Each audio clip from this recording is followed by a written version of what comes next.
마태복음 4장 1절. 그때 예수께서 성령에 이끌리어 마귀에게 시험을 받으러 광야로 가사 40일을 밤낮으로 금식하신 후에 줄이신지라. 시험하는 자가 예수께 나와서 이르되 내가 만일 하나님의 아들이거든 명하여 이 돌들로 떡덩이가 되게 하라. 예수께서 대답하여 이르시되 기록하였으되 사람이 떡으로만 살 것이 아니요 하나님의 입으로부터 나오는 모든 말씀으로 살 것이라 하였느니라 하시니, 그러므로 로마서 10장 17절, 그러므로 믿음은 들음에서 나며 들음은 그리스도의 말씀으로 말미암았느니라. 아멘. 앉으시기 바랍니다. 우리 기도하시겠습니다.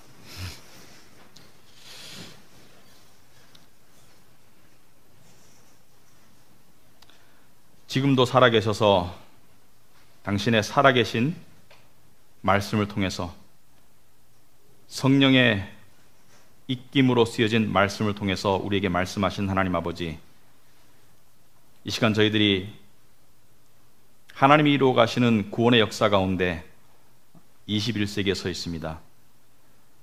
아버지 하나님, 오늘도 과거와 마찬가지로 또 앞으로 미래와 마찬가지로 우리 각자에게 또 우리 공동체에게 이 시대에게 하나님께서 말씀하시는 음성을 우리가 들을 수 있도록 하옵소서.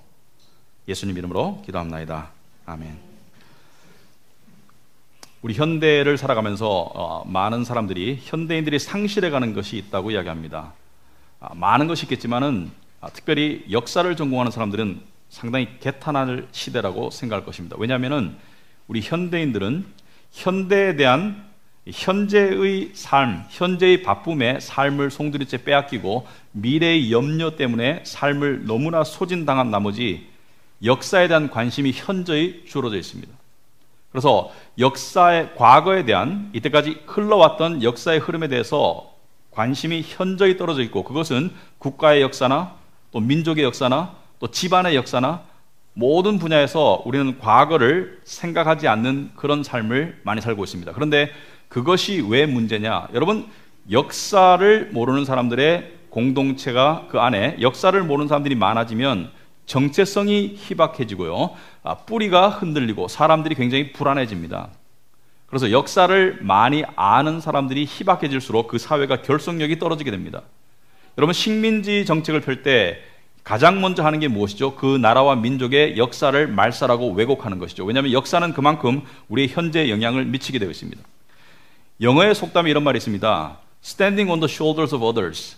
다른 사람의 어깨 위에 서다. 우리는 우리의 삶, 현재 나의 삶이 지금 시작되었고 앞으로 열심히 달려갈 것이라고 생각하지만은 사실 우리는 어디 하늘에서 뚝 떨어진 우리가 아니라 역사의 흐름 위에 서 있는 우리로 우리를 바라볼 줄 알아야 됩니다. 무슨 말이냐면은 역사라는 거대한 흐름 속에 내가 존재하는 것이지 과거 없는 나, 과거 없는 현재는 없다는 것이죠. 특별히 우리 기독교인들 문제가 좀 있습니다. 왜냐하면 기독교인이 기독교의 역사에 대한 관심과 지식이 상당히 떨어집니다. 우리 기독교인이 지금 살아가는 교회의 모습에 대해서는 관심이 있겠지만은 이때까지 흘러온 교회의 역사, 기독교 역사에 대해서는 상당히 무지하고 상당히 관심이 떨어집니다. 그래서 이러한 시간을 통해서 우리는 역사를 좀 되짚어 봐야 되겠다. 여러분, 아까 서두에 말씀드렸듯이 올해는 1517년 종교개혁이 있었던 500주년이 되는 뜻깊은 해입니다. 여러분, 종교개혁은 제가 생각할 때, 또 많은 신학자들이 생각할 때 예수님의 십자가 사건 이후에 기독교 역사에서 가장 중요한 사건입니다. 여러분, 우리는 역사를 바라볼 때 관점이 있어요. 역사를 어떤 관점에서 바라보느냐에 따라서 역사를 보는 눈과 시각과 내용이 달라집니다. 예를 들어서 역사를 이 주된 재료의 발달, 그러니까 석기, 청동기, 철기 시대의 변화로 본다면은 우리는 그런 관점에서 역사를 바라볼 것이고, 또 역사를 또 교통수단의 발전으로 바라볼 수도 있습니다. 걸어 다니다가 말 타고 다니다가 마차가 있다가 그 다음에 자동차, 기차, 비행기로 연결되는 교통수단의 발달하는 관점에서 볼 수도 있을 것이고요. 그래서 역사를 어떤 관점에서 바라보느냐에 따라서 역사에 대한 이해와 내용이 상당히 달라지는데, 기독교 역사는 그럼 어떻게 바라봐야 되는 것인가? 기독교 역사는 어떤 관점으로 바라봐야 되는 것인가? 교회가 복음이 전파되고 교회가 증가되고 예수 믿는 사람이 몇 명이 늘고 몇 명이 줄고를 통해서 바라보는 것도 하나의 관점이 되겠고요. 또 어느 지역에서 어느 지역으로 복음이 전파되었다는 것을, 그러니까 선교를 통해서 바라보는 관점도 있을 수 있을 거예요. 그렇지만 기독교 역사를 바라볼 수 있는 가장 큰 핵심은 제가 생각할 때 여기에 있다고 생각합니다. 그 답을 얻기 위해서는 이 질문을 해보면 답이 분명해집니다. 기독교는 왜 생겼나? 또는 예수님은 왜 오셨나? 성경은 왜 쓰여졌는가? 기독교는 왜 생겼나? 예수님은 왜 오셨나? 성경은 왜 주어졌는가? 우리 인간의 관점에서 봤을 때는 가장 핵심적인 내용은 바로 구원입니다. 하나님으로부터 떠나져서 죄와 사망 가운데 있는 인간을 회복시키고 구원하기 위해서 하나님께서는 기독교를 우리에게 주셨고 예수님을 주셨고 그리고 우리에게 교회를 주신 것이죠. 그래서 우리가 기독교 역사를 바라봐야 될 관점은 바로 이것입니다. 바로 구원이라는 관점, 그리고 구원의 핵심이 되는 복음입니다. 이 복음이라는 관점으로서 바라볼 때 종교개혁은 제가 아까도 말씀드렸지만 예수님의 십자가 위에 가장 중요한 사건이다. 먼저 용어 정의를 하자면 개혁이라는 단어가 무슨 뜻이죠? 왜 종교개혁이라고 말하는가? 이것이 상당히 오해스럽습니다. 우리가 개혁주의 신학이라는 말도 쓰고요, 개혁교단이라는 말도 쓰고, 우리 교회도 개혁주의 신학을 따르는 개혁교회입니다. 자, 그런데 자칫 세상 사람들이 이해할 때는 개혁이라는 단어를 들으면 개혁이라는 단어의 사전적인 의미는 이것이죠. 정치적 사회적 변화를 급진적으로 이루려는 인간의 인위적인 노력이 개혁입니다. 정치적 사회적 변화를 급진적으로 이루기 위해서 인간이 인위적으로 하는 노력이 개혁이라면은, 여기에는 인간의 생각과 인간의 추진력과 인간의 주도력이 들어간다면은, 우리가 말하는 개혁, 종교개혁, 개혁신학, 기독교에서 말하는 개혁은 이것과는 완전히 다른 의미입니다. 그러므로 오해하시면 안 돼요. 기독교에서 말하는 개혁은 인간이 주도적으로 하는 개혁이 아니라, 인간의 창의성을 발휘하는 개혁이 아니라 성경의 본래의 진리로 돌아가는 성령의 역사가 개혁입니다. 세상의 개혁과 완전히 달라요, 의미가. 그러니까 기독교에서 말하는 개혁은 주도자가 성령이시고, 그 본질은 새로운 것을 만들어내는 것이 아니라, 혁신적인 것을 개발하는 것이 아니라 원래의 본질로 돌아가는 것이 개혁이에요. 그래서 종교개혁은 원래의 본질이었던, 기독교의 본질이었던 복음으로 돌아가는 획기적인 사건이 종교개혁입니다. 자, 그런데 우리가 이 종교개혁을 이해하기 위해서는 종교개혁만 이해하려고 한다면 이해가 불충분합니다. 무슨 말이냐? 역사의 흐름 속에서 종교개혁이 나왔기 때문에 종교개혁 이전의 역사의 흐름을 우리가 알아야지 종교개혁을 제대로 이해할 수가 있는 거예요. 그래서 제가 오늘 조금 역사 공부를 시켜드리겠습니다. 여러분, 기독교가 유럽에서 국교가 되어서 유럽 전체가 기독교화가 되어서 동네마다 교회가 생기고 대성당들이 들어서고 주일날 교회 안 가는 사람이 없을 정도로 90몇 % 이상이 기독교인화된 그 시절이 중세 유럽의 기독교이죠. 그런데 아이러니하게도 여러분이 세계사 시간에 그 시대를 암흑기라고 불렀어요. Dark Age. 기억나십니까? 중세 암흑기. 왜 암흑기인가? 생각해 보셨습니까? 왜 그 중세를 암흑기라고 말하는 것인가? 그때 문맹률이 높았나? 그때 전쟁이 많았나? 그런 이유가 아닙니다. 유럽의 역사는 기독교의 역사와 뗄 수 없어요. 유럽의 문화와 유럽의 역사는 기독교의 역사와 뗄 수가 없습니다. 왜 수많은 교회들이 생기고 수많은 교인들이 생기고 기독교가 국교화된 그 시대를, 그 천년 기간, 약 AD 500년에서 1500년까지 천년을 중세 암흑기라고 부르는가? 그 이유는 바로 복음이 실종되었기 때문에 암흑기라고 부릅니다. 그 시절에 성경의 진리가 실종되었기 때문에.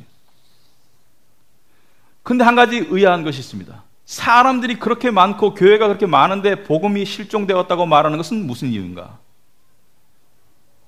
우리는 기독교가 쇠퇴하기 위해서는 탄압이나 박해가, 순교가 있어야 한다고 생각하죠. 일반적으로.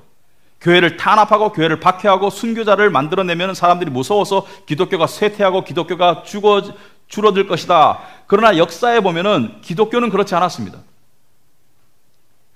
초대 기독교, 예수님의 부활 승천 이후부터 기독교가 국교화되기 시작한 약 4세기 중반까지 약 300년까지의 기독교는 엄청난 박해와 탄압과 순교를 겪었습니다. 사회적으로 냉대당하고 차별당하고 박해하고, 그 다음에 순교자가 수두룩빽빽하게 나왔기 때문에 순교의 시대였고요. 그런데 공교롭게도 그 당시의 기독교는 왕성하게 커갔습니다. 진리가 왕성하게 전파되었어요. 살아있는 교회들이 많이 나타났어요. 이걸 어떻게 설명할 수 있겠느냐? 그래서 터툴련이라는 신학자가 2세기 초에 활동했던 신학자인데 이렇게 말했습니다. 이 사람이 삼위일체라는 단어를 만들어낸 신학자입니다. 유명한 신학자입니다. 이 사람이 이렇게 말했습니다. 순교자의 피가 교회의 씨앗이다. 순교자의 피가 심어져서 교회가 이렇게 왕성하게 자라게 되었다. 그러므로 순교자의 피는 헛된 피가 아니라고 이야기했습니다. 그러나 그렇게 왕성하게, 그렇게 건강하게, 그렇게 복음적으로, 본질적으로 진리를 사수하던 교회가 왜 그러면은 힘을 잃고 타락하고 변질되고 복음을 잃게 되는, 그러나 껍데기밖에 없는 그런 교회들로 남았을까? 숫자적으로는 성장했지만 영적으로는 가난해진 그런 교회로 남게 되었을까? 그 가장 첫 번째 단초가 무엇일까? 저는 그것을 우리가 역사에 공부했던 AD 313년 콘스탄티누스 황제가 발표한 밀라노 칙령이라고 생각합니다. 밀라노 칙령은 기독교 차별 정책에서 기독교 우대 정책으로 로마가 정책을 바꾼 기독교 역사의 획기적인 사건입니다. 이 밀라노 칙령을 계기로 해서 기독교인들이 늘어나기 시작했고 급기야는 3세기, 4세기가 가기 전에 기독교가 국교화되는 그런 사건이 일어나고 기독교가 로마 전체의 국교가 되어버려서 숫자적으로는 엄청나게 폭발적인 성장을 하지만 영적으로는 쇠퇴의 길을 걷습니다. 우린 역사를 통해서 배워야 됩니다. 숫자는 때로는 우리를 속입니다. 숫자가 때로는 아무런 의미가 없습니다. 우린 숫자에 굉장히 연연하죠. 우리의 모든 생활에 숫자가 굉장히 중요합니다. 내 점수, 학생들은, 나 직장인들은 내 월급, 내 아파트의 평수, 숫자에 민감하지만 본질에 관해서는, 교회의 본질에 관해서는 숫자가 의미가 없을 수도 있고 오히려 숫자가 거꾸로 갈 수도 있어요. 그런데 이 중세, 이 암흑기에 교회가 얼마나 타락했냐면은 교회를 팔아먹었습니다. 그 당시에는 동네 교회를 가야 돼요. 그러므로 동네마다 교인 수가 정해져 있어요. 그리고 동네마다 헌금 수입이 정해져 있습니다. 그러면은 이 교회를 내가 사면 이 교회가 내 비즈니스가 되는 거예요. 그래서 이 교회를 내가 사서 운영해서 몇 프로는 교황청, 몇 프로는 주교 이런 식으로 바치고 나머지를 자기가 가져가는 구조였기 때문에 진짜로 교회를 팔았어요. 그리고 교회를 다른 사람, 친척에게, 자식에게, 또 집안 사람에게 넘겨주기까지 했습니다. 아주 타락했었습니다. 아주 부패했었고요.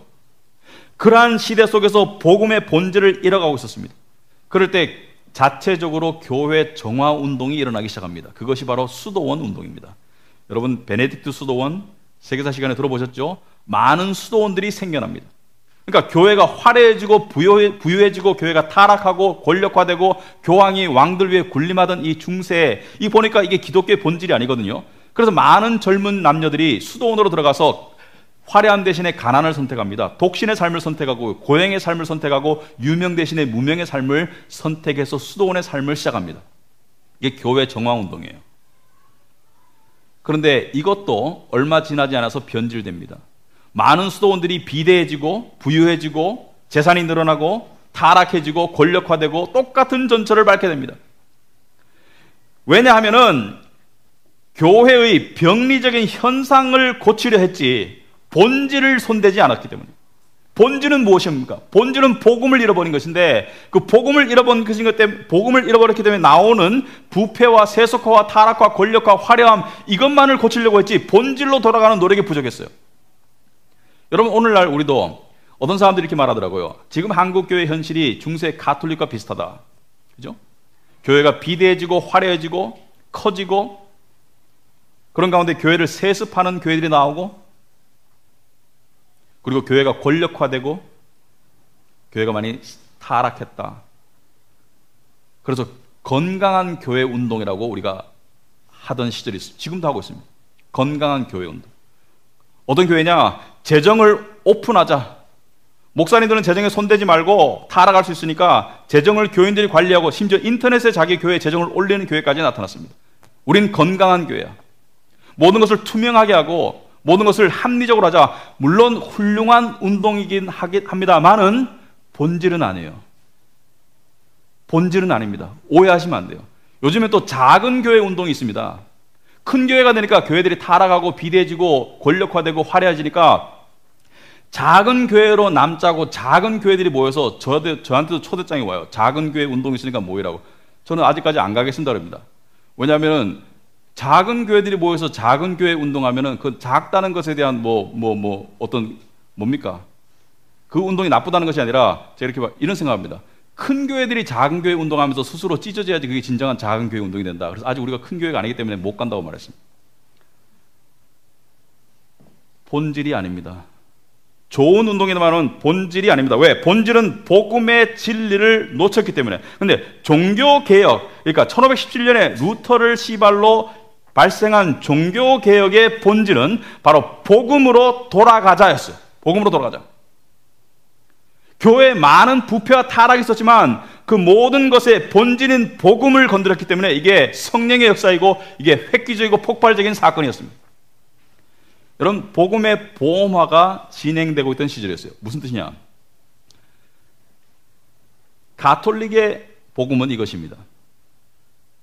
예수 믿고 신앙생활 똑바로 하고 열심히 하세요.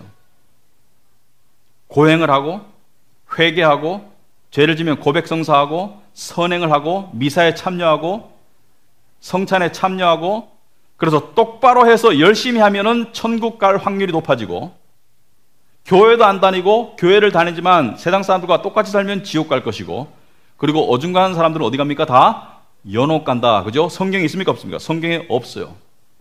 그들의 신앙은 이것입니다. 최소한 교회를 다니면은 지옥은 안 갈 것이다. 복음의 보험화예요. 교회라는 복음을 하나 들어놓으면은 최소한 지옥은 안 갈 것이고 연옥이라도 갈 수 있으면 거기서 열심히 해서 천국 가면 되지. 이것이 이 사람들의 일반적인 생각이었다면은 오늘날 많은 사람들이 요즘에는 복음이 너무 노출되어 있어요. 예수 믿고 구원받고 천국 간다. 복음이 너무 노출되어 있지만 그것을 고백하는 신앙과 그것을 마음으로 믿는 신앙은 엄연히 다릅니다. 그러니까 지적 동의의 수준. 교회 다니면은 예수 믿고 천국 간다는 것을 지적 동의하는 수준의 믿음, 생각의 믿음과 내 마음속 뼛속 깊이 믿음이 들어가는 본질의 믿음은 엄연히 달라요. 로마서 10장 10절에 보시면은 사람이 마음으로 믿어 의에 이르고 입으로 시인하여 구원에 이르느니라 라고 말했습니다. 사람이 마음으로 믿어야지 입으로 시인해야지 구원에 이른다. 여기서 출발이 무엇입니까? 입으로 시인하기 전에 바로 마음으로 믿어야지 입으로 시인이 나오는 것인데 여기서 말하는 마음은 그냥 생각이 아닙니다. 이 헬라어 마음은 인간의 본질을 말하는 거예요. 인간의 내부의 핵심, 그 사람의 본질을 말하는 거예요. 그 마음의 본질에 믿음이 있어야지 그게 진짜 신앙이라는 거예요. 그 복음의 보험화가 진행되던 그 중세 그 암흑기 마지막에 하나님의 역사로 마틴 루터라는 사람이 등장합니다. 여러분 역사 시간에 배웠죠? 95개 조항 위텐베르크 대학 배웠습니다. 이 마틴 루터라는 사람이 1483년에 독일의 중상류층의 부유한 가정에서 태어납니다. 집이 부유하니까 자식 공부 마찬가지죠. 자식을 공부시켜서 크게 만들려고 아버지가 루터를 법률을 공부를 시킵니다. 법학 공부를. 법학 학교를 보내요. 법학 대학을 보내서 이 자식을 변호사로 만들려고 법률가로 만들려고 공부를 시킵니다. 아버지는 믿음이 거의 없었어요. 그러니까 종교적 신앙이 없었고 어머니는 신심이 두터웠어요. 그렇지만 루터의 고백에 의하면 어머니도 미신적인 신앙이었다. 그러니까 진리를 바탕으로 한 열심이라기보다는 미신적인 신앙이 강했다. 그런데 루터가 이 법학을 공부하는 착실히 공부하는 우수한 학생이었는데 집과 학교를 왔다 갔다 합니다. 학교는 에르퍼트라는 곳이 있었고 집은 아이슬레벤이라는 곳이 있었습니다. 독일어라 제가 발음을 잘 못하겠습니다. 그래서 집과 학교를 왔다 갔다 하면서 매일 왔다 갔다 한 것은 아니고 주말에 왔다 갔다 했습니다. 멀기 때문에. 주말에 집으로 오고 그랬어요. 그런데 어느 날 집에 오다가 벼락이 떨어집니다. 하늘에서. 벼락이 떨어져가지고 옛날에 벼락으로 많이 죽었거든요. 벼락을 떨어져 죽을 것 같은 찰나에 너무 무서워서 이렇게 서원을 합니다. N 성자요. 가톨릭은 성자가 많죠. 베드로 성자, 도마스 성자, 마리아, N, 여러 가지 성자가 있습니다. 그래서 가톨릭 성당에 가보면은 이 벽에 성자들의 그림이 걸려 있고 성자들의 신상이 있습니다. 그곳에 절하면은 어떤 성자는 행복을 주고, 어떤 성자는 다산을 주고, 어떤 성자는 건강을 주고, 어떤 성자는 믿음을 주고, 어떤 성자는 하여튼 여러 가지 자기 원하는 것에 따라 가지고 거기 가서 기도하면 돼요. 완전히 미신화된 것이죠. 중세 가톨릭은. 그런데 N 성자는 수호 성자예요. 그러니까 나를 지금 벼락 떨어는 데서 살려준다면은 제가 사제가 되겠습니다. 이렇게 소원. 사제가 되겠습니다. 오늘 말하면 목사가 되겠습니다. 그래가지고 살아남고 난 다음에 그 길로 수도원에 들어갑니다. 그때까지 가지고 있던 법학 공부를 때려치고 책을 다 팔아버려요. 책이 비싸니까. 팔아버리고 수도원에 들어가지고 아버지가 대노하죠. 수도원에 들어가서 사제가 됩니다. 사제라기보다는 사제가 되기 전인 수도자가 되죠. 그런데 이때 루터는 종교심이 대단했습니다. 이때 루터의 관심은 하나밖에 없었어요. 내가 구원을 받아야 되겠다. 내가 천국에 들어가야 되겠다. 그래서 루터는 이때 수도원에 들어가자마자 열심히 노력합니다. 자신의 영혼 상태를 성찰하고 죄를 회개하고 죄를 고백하고 금식하고 고행하고 그리고 선행하고 그러니까 할 수 있는 최대한의 노력을 하지만 루터가 이때 자기를 회고하면서 쓴 글인데 이렇게 자기 자신을 표현하고 있어요. 나의 영혼에 대한 아주 심각한 영적 불안감을 매일매일 느끼던 시절이었다. 나의 영혼에 대한 아주 심각한 영적 불안감을 거의 매일매일 느끼던 시절이었다. 왜 그러냐? 하나님께 구원받은 영혼인가를 확신할 수가 없었어요. 자신의 영혼 상태가 의심됩니다. 내가 지금 하고 있는 회개가 진정한 회개인지 하나님께 받아들여지는 회개인지. 그래서 루터가 이렇게 고민하고 있는 이유는 가톨릭의 구원관과 깊이 관계되는데 가톨릭은 우리가 소위 말하는 믿음으로 의로워진다. 믿음으로 의로워진다. 의로워진다는 것은 하나님의 자녀가 된다는 뜻이고 천국 시민권자 되는 것이요. 믿음으로 의로워진다. 우리가 믿는 개신교가 믿는 이 정통 진리는 믿음으로 의로워지는 것이에요. 현재 완료입니다. 그러니까 현재 완료 진행형이죠. 영어에는 없는 시대이지만 헬라어는 있는 시대입니다. 믿음으로 의로워졌고 앞으로도 영원히 의로워진 상태를 칭의라고 말한다면 의로워졌다. 가톨릭은 종국적인 칭의를 믿었습니다. 마지막 칭의, final justification. 무슨 말이냐면은 칭의라는 것은 지금 주어지는 것이 아니다.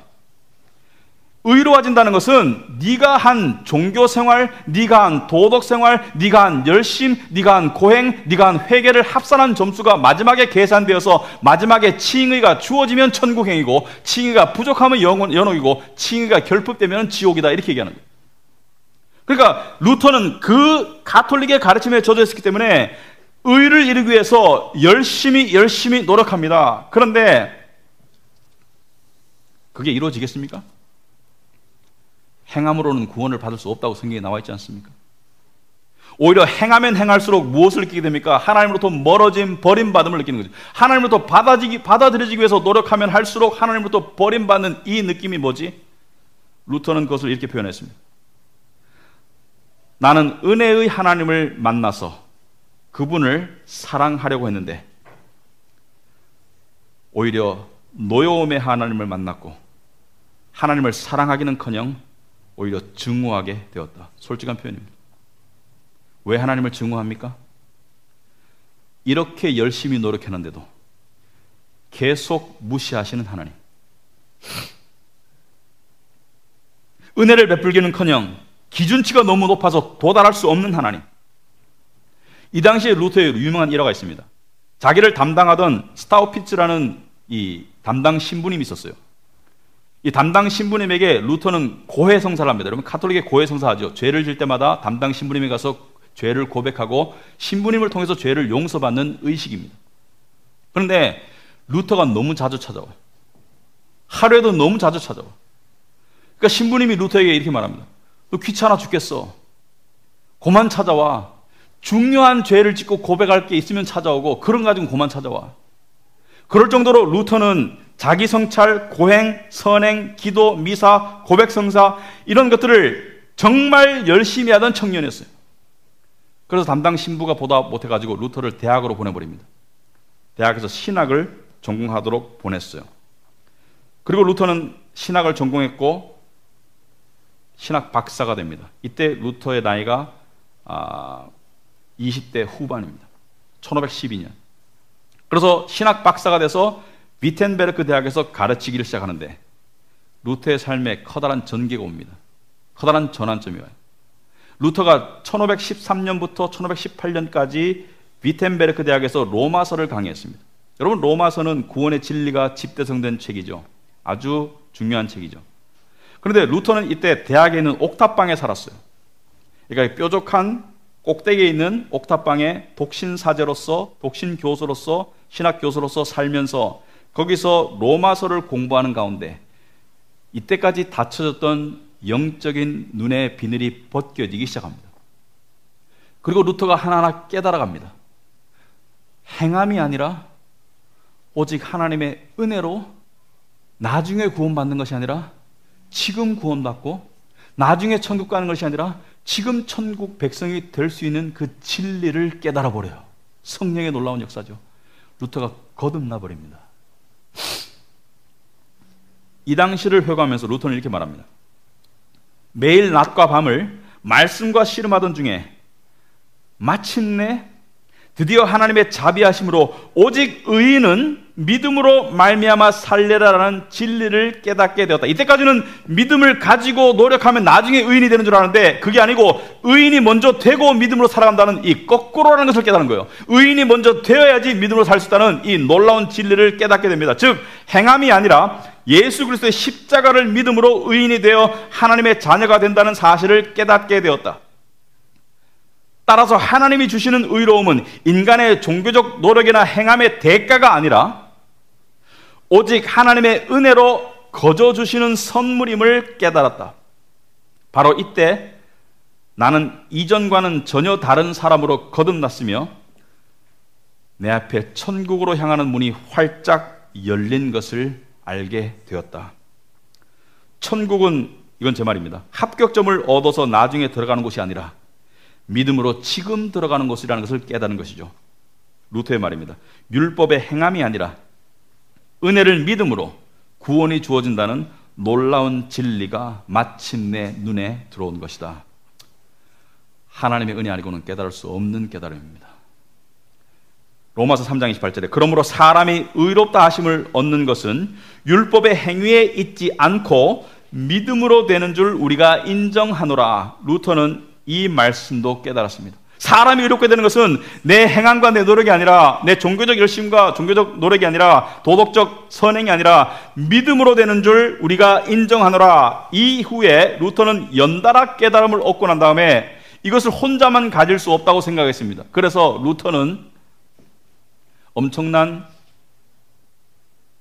결정을 하고 그것을 감행하려고 합니다. 그게 바로 위텐베르크 대학에 붙였던 95개 조항, 10월 31일, 지금부터 딱 500년 전 10월 31일 날 루터는 자기의 결심을 결행하게 됩니다. 이것은 목숨을 건 결행입니다. 그 당시에 교황권에 도전하는, 교황의 로마 가톨릭의 교리에 도전하는 신학자와 사제들은 화형을 당했습니다. 루터 이전에 많은 사람들이 화형을 당했어요.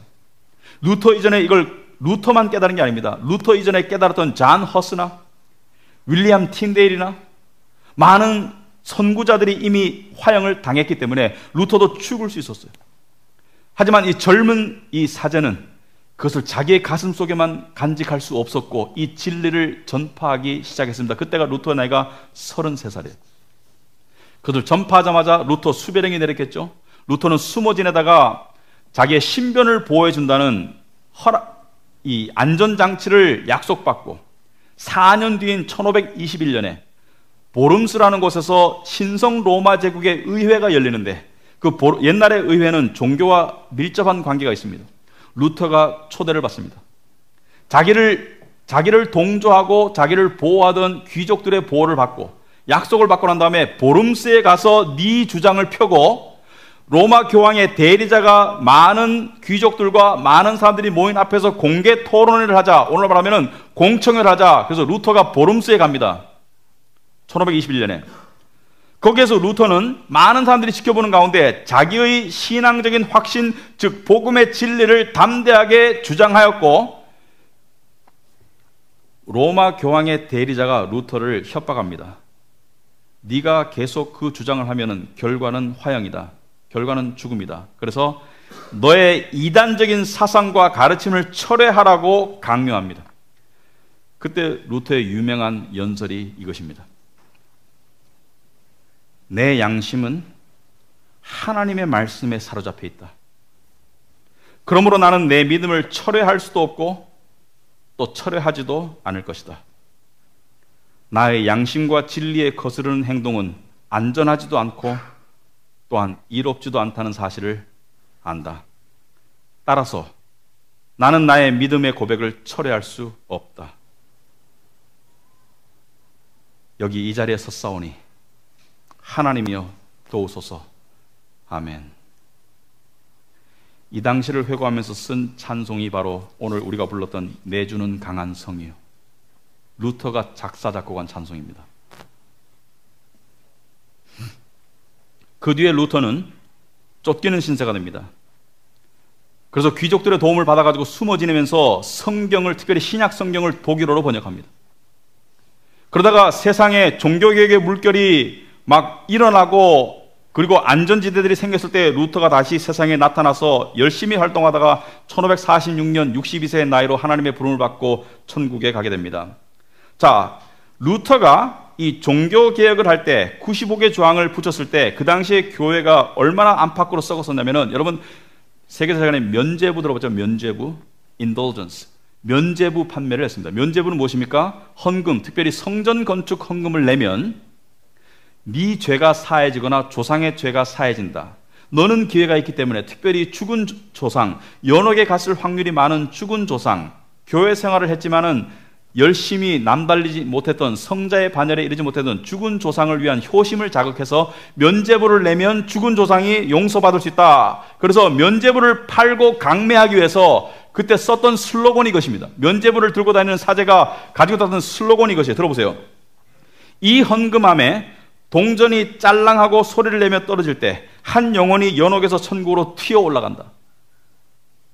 당신이 이 동전함에 동전을 짤랑하고 소리를 내며 떨어뜨리면 당신의 죽은 조상이 연옥에서 천국으로 튀어 올라간다. 효심을 자극한 마케팅이죠. 하지만 루터의 종교개혁이 본질을 건든 것은, 루터는 교회가 화려하지 말자, 교회를 팔아먹지 말자, 교회를 세습하지 말자, 이런 것이 아니라 본질은 복음인데 복음을 잃어버렸다는 거예요. 오직 은혜로, 오직 말씀으로 구원받는다는, 오직 믿음으로 구원받는다는 이 이신칭의의 교리를 상실한 교회는 더 이상 교회가 아니고 심지어 교황을 적그리스도라고 불렀어요. 한 가지 궁금한 게 있을 겁니다. 아니, 중세 1000년 동안 성경을 보면서 그러면은 행함이 아니라 은혜로 구원받는다는 이 복음의 기본 진리를 몰랐나? 세 가지 이유가 있습니다. 첫째, 성경이 흔하지가 않았어요. 심지어 사제들도 성경이 없어서 사제들이 이용하는 도서관에 가야 됐고 평신도는 허락이 안 됐습니다. 책이 너무 비싸고 귀했기 때문에 사제들도 빌려봤어야 됐었고 평신도들은 성경이 없었어요. 그리고 두 번째, 성경이 라틴어로 쓰여져 있었습니다. 라틴어는 대부분 유럽 언어의 모체가 되는 언어입니다. mother language죠. 그러니까 모체가 되는 언어고, 라틴어에서 많은 유럽의 언어들을, 영어, 독일어, 프랑스어, 많은 언어들이 갈라져 나오죠. 라틴어는 이 당시에 학문상으로 존재했고 귀족들이 쓰는 어떤 일부 언어였지 일반 사람들이 알아먹을 수도 이해할 수도 없는 그러한 죽은 언어였어요. 그런데 성경이 라틴어로 쓰여졌으니까 사제들 중에 상당수, 특별히 교회를 사가지고 들어온 사제들은 교육을 못 받았기 때문에 성경을 읽을 수조차 없었습니다. 일반 사람들은 말할 것도 없고요. 여러분, 가톨릭 미사가 라틴어로 진행되는 거 아시죠? 들어도 알 수 없는 알쏭달쏭한 말. 그러니까 이 사람들을 우매한 가운데 가둬놓은 거예요. 그래서 성경을 번역하는 것을 금지했던 시절이 중세 암흑기였습니다. 그 유명한 윌리엄 틴데일, 영어로 성경을 번역하고 주석을 달았던 윌리엄 틴데일, 윌리엄 주석이라고 유명합니다. 영어로 성경을 번역한 거의 최초의 분이에요. 이 윌리엄 틴데일은 성경을 번역했다는 죄로 끌려가가지고 1536년, 루터와 동시대 사람인데 1536년 42세의 나이로 화형당합니다. 화형을 당해요. 성경을 번역했다고. 그리고 세 번째, 교회의 타락은 교회 안의 권력 구조를 이렇게 만들었습니다. 가톨릭의 권력 구조는 교황이 제일 위에 있습니다. 교황이 말씀을 해석할 권위가 있는 거예요. 교황이 제일 위에 있고요. 교회죠. 그 다음에 전통이 있습니다. 이렇게 해왔다. 그 다음에 교회가, 그 다음에 말씀이 있습니다. 교황이 있고 전통이 있고 말씀이 있는 거예요. 말씀이 밑바닥에 있는 거예요. 말씀은 교황이 자기가 원하는 대로 이용하는 거예요. 말씀을 왜곡하고 이용할 권리가 교황에게 주어졌기 때문에 교황의 해석을 거스르면 이단인 거예요. 모든 것이 권력 집중이 되고 탐욕한 한 사람에게 집중되어 있기 때문에 거듭나지도 않은 교황이 말씀을 좌지우지했기 때문에 가톨릭은 진리를 가둘 수가 있었습니다. 물론 그 뒤에는 사탄의 역사가 있었겠죠. 종교개혁은 무엇입니까? 이 위치를 바로 돌린 것이죠. 말씀이 제일 우선이고 객관적이고 불변한 영원한 진리의 말씀이 제일 우선이고 그 밑에 교회가 있고 그 밑에 전통이 있다고 이렇게 순서를 바꿨습니다. 여러분, 전통이라는 것은 좋을 수도 있고 율법주의가 될 수도 있습니다. 예를 들자면 새벽기도 좋은 전통입니다. 저는 새벽기도를 반대하지 않습니다. 우리 교회 하지 않지만. 하지만 새벽기도가 율법화 될 수 있습니다. 새벽기도 안 나가면 신앙이 저급하고 직분자는 다 새벽기도를 나가야 되고 그런 율법화가 될 수 있습니다. 새벽기도를 하는 나라는 세계에서 우리나라밖에 없는 걸로 알고 있습니다. 새벽기도가 좋은 전통에도 불구하고 전통이 말씀 위에 설 수는 없어요. 그러니까 전통이 법이 되면 안 된다는 거예요. 전통은 좋은 전통으로 유지될 수는 있지만 전통이 법이 되면 안 돼요. 법은 말씀밖에 없어. 자, 그렇다면은 이 종교개혁의 역사를 거쳐서 지금 이 시대를 21세기를 살고 있는 오늘날의 교회, 우리 교회는 어떤 신앙으로 돌아가야 되는가? 다른 아무것도 필요 없습니다. 예수님께서 시험을 당하실 때 오늘 본문의 마태복음 4장 보시면은 예수께서 공생의 3년을 살기 전에 세례 받으시기 전에 세례요한에게 시험을 40일 동안 금식하시면서 시험을 당하셨어요. 그래서 오늘날도 많은 어떤 분들은 40일 금식을 시도하십니다.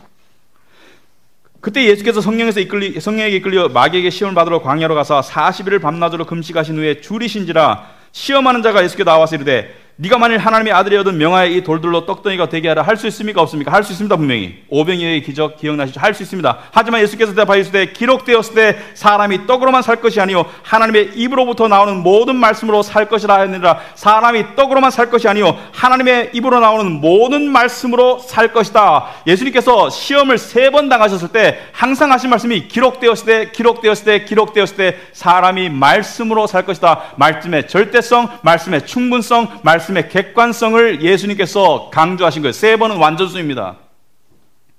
신앙생활의 기준은 어떤 사람이 전하는 꿈이 아니라 어떤 사람이 이야기하는 간증이 아니라 바로 말씀입니다.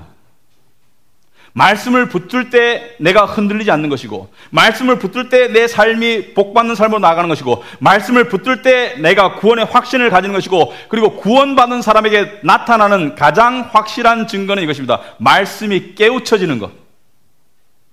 내가 말씀이 깨우쳐지는 것은 구원을 받았기 때문이에요.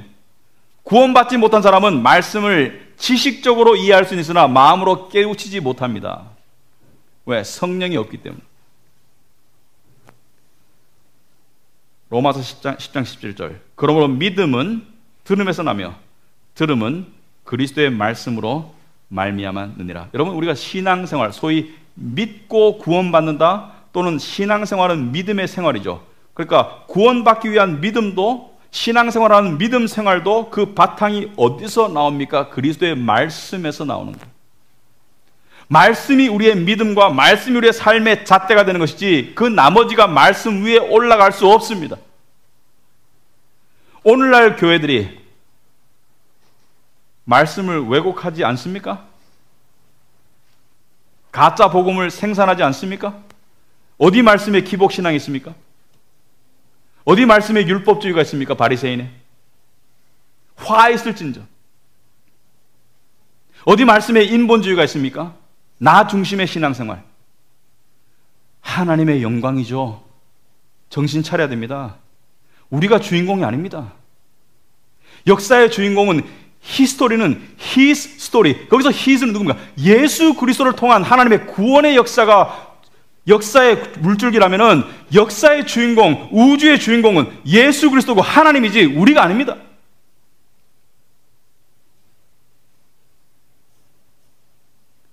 그래서 저는 You Raise Me Up 찬양 안 부릅니다. 멜로디는 좋고 가사도 좋더라고요.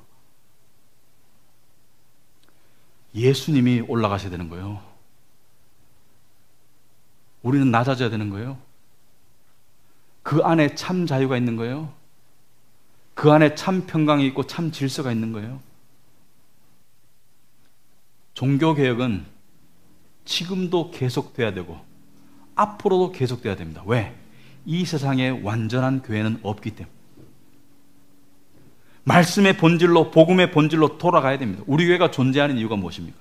여러분, 우리 각자에게 한번 물어봅시다. 우리 교회가 왜 생겼으며 아니 한국의 교회가 7만 8천 개인데 왜 카비넌트 교회가 또 해필 세워졌습니까? 교회가 부족해서? 아니요. 복음의 본질을 사수하는 교회 중에 하나가 되고 싶기 때문입니다. 여러분, 그러한 교회를 함께 만들어가는 우리가 되십시다.